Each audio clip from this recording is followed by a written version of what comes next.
RDX September 6 முதல் திங்கள் முதல் சனிக்கிழமை வரை இரவு 7 மணிக்கு. ஒரு தேசம் எப்படி இருக்க வேண்டும், தமிழகம் எப்படி இருக்க வேண்டும், தமிழ்நாட்டிலே வாழுகிற மக்கள் எப்படி செழிப்போடு வாழ வேண்டும், இந்த இயக்கத்தை நம்பியிருக்கிற கோடான கோடி தொண்டர்கள் மகிழ்ச்சியோடு வாழ்வதற்கு எந்த தியாகத்தையும் செய்வதற்கு நான் அன்றைக்கு தயாராக இருந்தேன். 2 வாய்ப்புகள் எனக்கு கிடைத்தது. அந்த வாய்ப்புகள் கிடைத்த போது கூட இந்த இயக்கம் உடைந்துவிடக்கூடாது என்ற நோக்கத்தோடு தான் என் பணிகளை நான் மேற்கொண்டேன். நான் எதற்காக இன்றைக்கு சொல்கிறேன் என்று சொன்னால், உங்களுக்கே தெரியும், பத்திரிகையாளருக்கு தெரியும். ஆகவே இதையெல்லாம் எடுத்துச் சொல்வதற்கு காரணம், ஒரு இயக்கம் உடைந்துவிடக்கூடாது என்ற நோக்கத்தோடு. இந்த இயக்கம் உடைந்துவிடக்கூடாது என்பதற்கு காரணமே இதை நம்பியிருக்கிற கோடான கோடி தொண்டர்கள், இதை நம்பியிருக்கிற எதிர்காலத்தை நோக்கி பயணம் செய்வதற்கு புரட்சித் தலைவர் அம்மாவுடைய நல்லாசியோடு இந்த இயக்கம் மீண்டும் தமிழகத்திலே உருவாவதற்கு நாம் அனைவரும் ஒத்துழைப்பு நல்கிடல் வேண்டும் என்ற முறையிலே தான் எல்லோரும் ஒருங்கிணைந்து அந்த பணிகளை நாங்கள் மேற்கொண்டோம். 2016க்கு பிறகு தொடர்ந்து நாம் தேர்தலை சந்திக்கிறோம். தேர்தல் களம் என்பது எவ்வளவு போராட்ட களமாக இருக்கிறது என்பதை நாம் அறிவோம். நான் எதற்காக சொல்கிறேன் என்று சொன்னால், புரட்சித் தலைவி பற்றி காளிமுத்து அவர்கள், கண்ணதாசன் போன்றவர்கள், மற்ற பெயரை சொல்லவில்லை, இன்று உயிரோடு இருக்கிறார்கள், அவரை பற்றி சொல்லக்கூடாது. அவர் பேசிய வார்த்தைகள் இன்றும் தொண்டர் மத்தியிலே இன்றைக்கும் நெஞ்சத்திலே முள் குத்துவதை போல இருந்து கொண்டிருக்கிறது. அப்படி பேசினாலும் கூட புரட்சித் தலைவி அம்மா அவர் 1991 அப்போது சட்டமன்றத்தில் இருந்து திராவிட முன்னேற்ற கழகத்தை சார்ந்தவர்கள், இங்க இருக்கிற அனைத்து இந்திய அண்ணா திராவிட முன்னேற்ற கழகத்தில் இருக்கிற மூத்தவர்களை நீங்கள் மதிக்கப்படவில்லை என்று சட்டமன்றத்திலே பேசினார்கள்.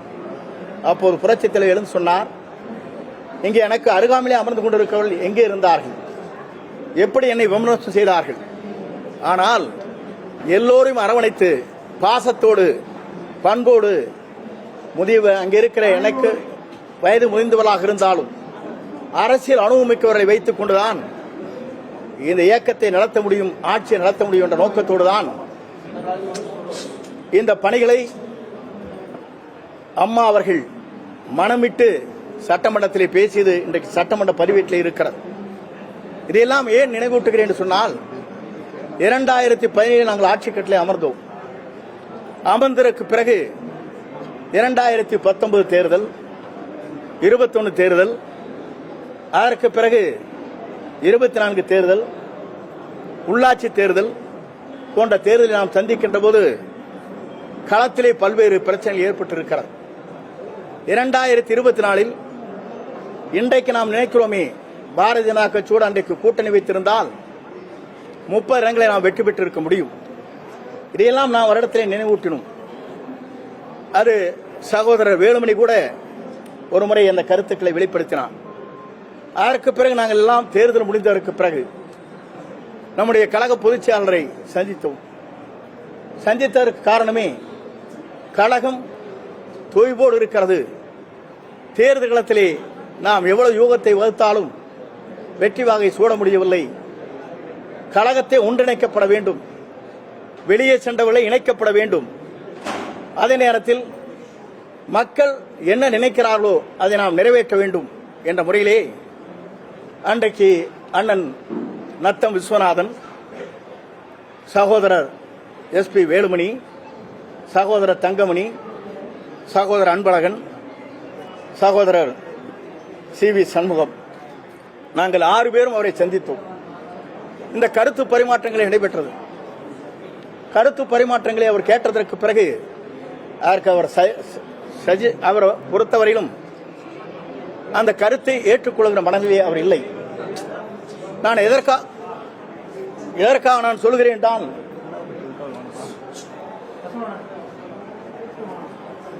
இது எதற்காக நான் சொல்கிறேன் என்று சொன்னால், மறப்போம் மன்னிப்போம், வெளியே சென்றவளை நாம் அரவணைத்தால் மட்டும்தான் இந்த தேர்தல் களத்தில் நாம் வெற்றி பெற முடியுமே தவிர, இது நம்முடைய தலைவர் நமக்கு கற்றுத்தந்திருக்கிற பாடம். புரட்சித் தலைவரோட செல்வாக்கு மிக்க தலைவர் இல்லை, புரட்சித் தலைவர் அம்மாவிட செல்வாக்கு மிக்க தலைவர் இல்லை. 2019 2010 நாம் டெபாசிட் இழந்ததற்கு பிறகு கோவையில் நடைபெற்ற கூட்டம் என்பது கோவை குலுங்கியது, மதுரை நடுங்கியது, திருச்சி திரும்பியது என்று அவருடைய கூட்டம் என்பது 15 லட்சத்திற்கும் மேற்பட்டவர்கள் அந்த கூட்டத்திலே கலந்து கொண்டார்கள். அப்படி கலந்து கொள்கிற போது கூட அன்றைக்கும் கூட்டணி வலிமையாக வேண்டும், வெளியே சென்றவர்களை கொண்டு வர வேண்டும் என்ற நோக்கத்தோடு தான் தேமுதிகவை அன்று அழைத்து பல்வேறு பேச்சுவார்த்தை நடத்தி அவரோடு கம்யூனிஸ்ட் கட்சியை சார்ந்தவர்கள், மதிமுகவை சார்ந்தவர்கள் இணைத்து வெற்றி வாகை சூடுவதற்கு ராஜதந்திரத்தோடு அவர் நல்ல யூகத்தை வகுத்து வெற்றி பெற்றார் என்பது வரலாறு இருக்கிறது. அதற்கு பிறகு 16 அவர் அப்படித்தான் வெற்றி பெற்றார். ஆனால் இன்ற நிலை அப்படி அல்ல. வெளியே சென்றவர்களை நாம் அரவணைக்க வேண்டும். வெளியே சென்றவர்களுக்கு சென்றவர்கள் வேண்டுகோளை அதைத்தான் வைக்கிறார். நான் ஒன்றே உங்களிடத்தில் சொல்ல விரும்புகிறேன். அவர் வைக்கின்ற வேண்டுகோள் எந்த கண்டிஷனும் இல்லை. எங்களை ஏற்றுக்கொள்ளுங்கள், உங்களோடு இணைந்து பணியாற்றுகிறேன், நாட்டு மக்கள் நலன் கருதி, தொண்டர் நலன் கருதி நாங்கள் எந்த தியாகத்தையும் செய்ய தயாராக இருக்கிறோம் என்று பல்வேறு மேடைகளும் கடிதங்கள் மூலமாகவும் அவர் நமக்கு கொடுத்துக் கொண்டே இருக்கிறார்.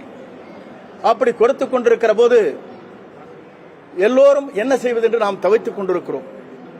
யார் இதை பற்றி சொல்வது என்ற நிலையிலேதான் இன்று மனம் திறந்து பேசுகிறேன் என்று இங்கே உங்களிடத்திலே நான் சந்தித்துக் கொண்டிருக்கிறேன். RDX செப்டம்பர் 6 முதல் திங்கள் முதல் சனிக்கிழமை வரை இரவு 7 மணிக்கு.